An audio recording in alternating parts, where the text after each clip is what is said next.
What is going on, everybody? Welcome back to the channel. Aftersound here, bringing you Splinterlands content daily. We also stream over on Twitch at This Is Aftersound, so come by and say hello.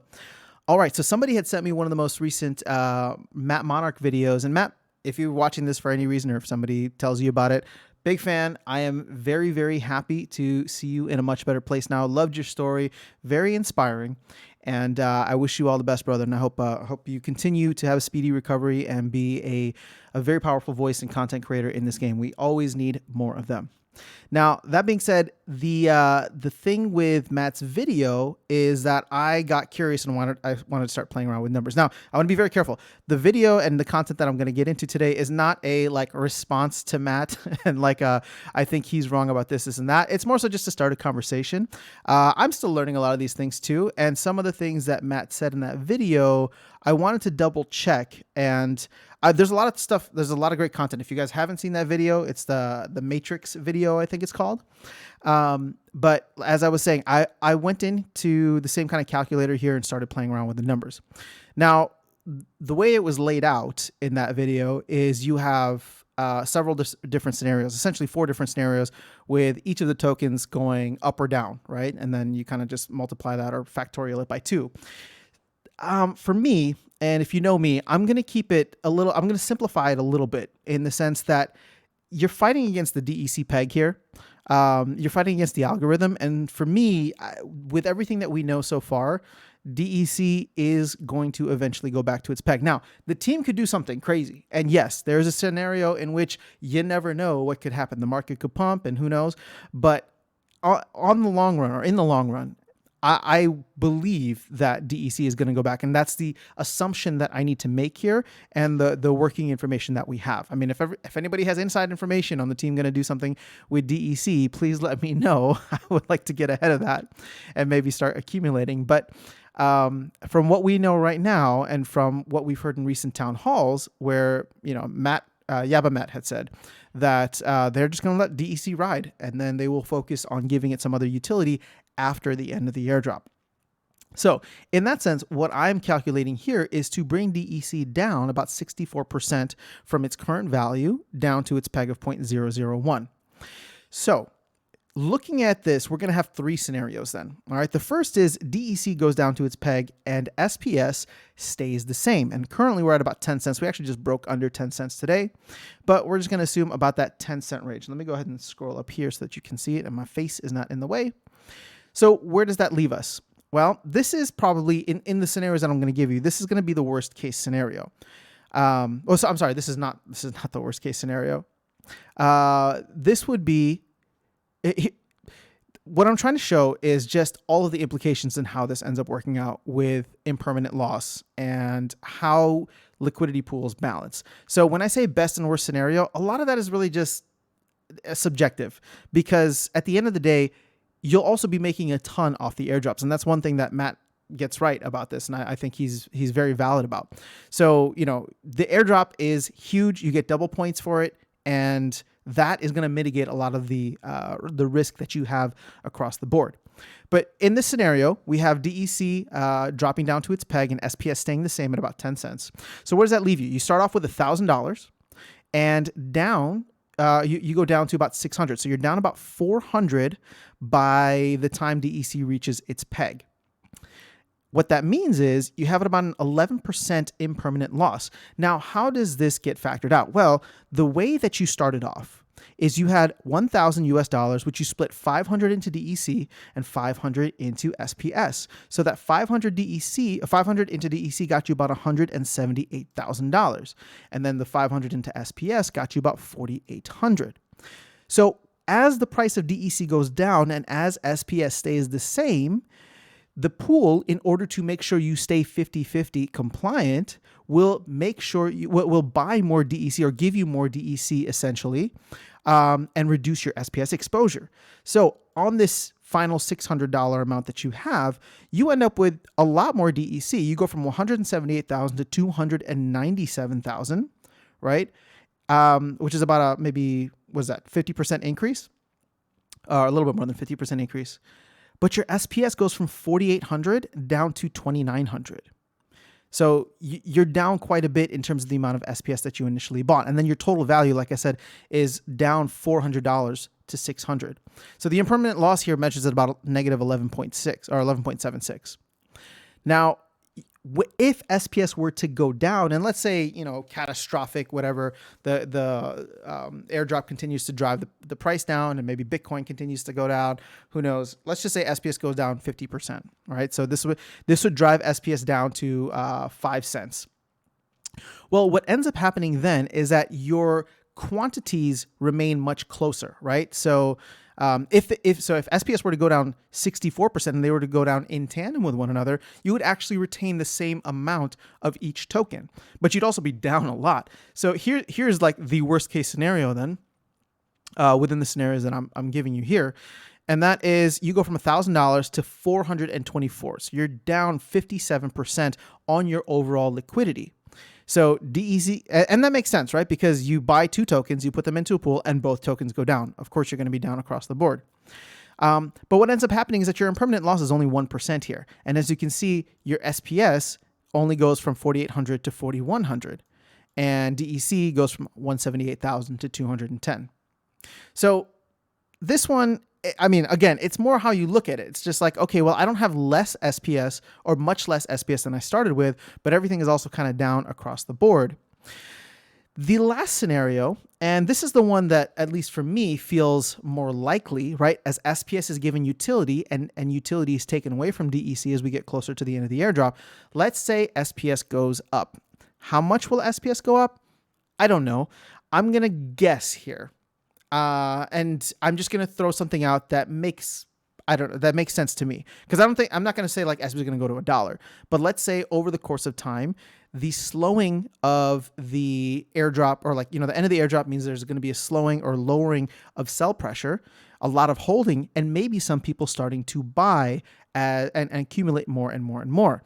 So I'm going to be conservative here. And let's just say like 20 cents, that we go from 10 cents to 20 cents, which is a 2x. So that's actually a little crazy if you think about it. It's a 100% increase. But when I say SPS to 20 cents, I don't think a lot of people are going to look at that and be like, oh, that's a huge jump. But it is a 2x from where we are at right now. So let me go ahead and calculate that, and you'll see where we're at. So now your pool value doesn't go down as much. So in this sense, your capital is the safest. You have one token going down, but the other one going up in value as they diverge. So now you have 1,000 US dollars that you started with only goes down to 848. So this is the best one so far because your loss is only negative 15% on the pool. Your impermanent loss, though, is the highest, negative 28%. And I'm going to show you what I mean. So you started off with 178,000 DEC and you finish with 420,000. That's more than a 2x on the amount of DEC that you have. Your SPS, you started off with 4,800 and you're going to finish with 2,000. So all of a sudden now you are at, that's about 40% of the amount of SPS that you started off with. Now, here's the thing. You can look at this and say, okay, well, I can take the 420,000 DEC that I'm given, and this is going to be at 0.001 at the peg, so it should be relatively stable, and I can just flip that around and buy the same amount of SPS, right? The equivalent amount, because it's going to be $424 worth of SPS, $424 worth of DEC. So what would that give you? Well, if you double this is going to give you roughly 4,100 SPS, which is less than half. I'm sorry, 4,100 SPS, right? So you double this. 4,100 SPS is less than the amount that you started off with, which is 4,839. But keep in mind also, it's less than the amount you actually could have started off with if you had just taken your $1,000 and bought SPS to start off with, because this 4,839 is divided by 2 across the board. So the last scenario, which is not a liquidity pool scenario, but the last scenario is to say, what if I bought $1,000 worth of SPS today? Well, I would start off with 9,600. And as you can see from all the 3 different scenarios that I shared with you, in none of those scenarios do you end up with more SPS than you started from a liquidity pool standpoint. Do you get what I'm saying? So here's the thing. At the end of the day, this is hard to calculate, and it's not hard. It's just you'd have to you'd have to figure out the scenarios and then build it in based on the amount that you're getting per airdrop. But in a way, it's very complicated to calculate what the actual rate of return would be, because you would be getting airdrops across the board for this. Whereas if you just bought the SPS right now, the 9600, you'd be getting a roughly, 29% rate of return. Plus the, I think it's like 28% rate of return, plus the 22%-ish for the vouchers when vouchers are about $1. So you'd be getting about a 50% return. Whereas on the airdrop, you'd be getting 112% from the last time I calculated. If you guys want to see me actually like play out with numbers, let me know and maybe I can put together a spreadsheet. But this is more so just a conceptual video for you. So the thing is, as you get later into the, let's say as we get closer to the end of the airdrop, all of a sudden you also start increasing your DEC holdings, which means technically you get more airdrops, right? Like if you started off with 178,000, meaning like 178,000 airdrop points, and then all of a sudden you are more than doubling that by the end without doing anything, I mean, you're technically getting more airdrop points and therefore potentially more SPS through that.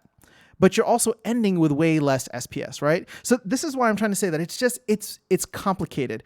And I'm not saying that Matt is wrong. In fact, maybe his calculations whatever he's done in the spreadsheets is actually has actually played this scenario out. For me, and the reason that when I look at this stuff, I say, okay, well, I'm not sure that this risk right here in this scenario, which to me is the most likely, I'm not sure that this is necessarily better than buying the 9600 today, staking it for 28%, knowing that there's no risk of impermanent loss, there's no risk of like price fluctuations, and also getting vouchers and adding that in. So again, this is a personal preference, and I'm not saying, guys, I am always the first to say that I am not right about everything. In fact, I'm still learning. So I'm not trying to say that liquidity pools are bad. In fact, I have some in liquidity pools. I just don't know that I'm going to go like 80% into it. And at the end of the day, to me, stacking SPS is stacking and staking SPS is exactly what I want to be doing. I want to have that access to vouchers. Right now, vouchers make sense or don't make sense, and I've been selling them because I use them as part of the SPS APR, right, to add on to the SPS APR. But if I didn't want to, like, I could just be holding and stacking the vouchers right now. And let's say the next promo card is announced and all of a sudden vouchers do a 2x, they go up to $2 again. Hey, that's a pretty good scenario for me, right? And I know there are people who are buying vouchers right now to try and make that play, whereas I'm receiving them for the value. So to me, the upside potential has always been within SPS. Something could happen with DEC, and I think that is definitely possible, but not until DEC goes back to its peg, and not going to be a focus of the team until things kind of stabilize out. But again, that's just me, and based on the information that we have. So once again, this video was not meant to like poke holes in anything else. It was more so just to give my thoughts on where impermanent loss would be. And I do highly recommend you guys to go check out Matt's videos. He's very informative, very in-depth. And, these videos tend to be shorter, but hopefully I'm able to provide you guys with something to think about. And that's really all I wanted to do in this. So much love to Matt for inspiring this, and would love to hear your thoughts on it all, guys, and what you are trying to do between now and the end. Again, a lot of it is, for me, risk mitigation. And what I love about the way Matt says is like, you got to take risks to make big money. So, somewhere between that is where everybody lives, right? You can be very, very conservative by only buying SPS, or you can take some risks and potentially get highly rewarded for it. But I'm very curious to hear what you guys think, where your thoughts are on this, and what your plans are. And if my numbers made sense, and if for any reason my numbers or analysis did not make sense, you know me. I always appreciate it when people call me out in the comments, respectfully, of course, and let me know. And I would be very happy to make a follow-up video to this to correct any mistakes that I made in the calculations. But this is the impermanent loss calculator that I use for decent yields.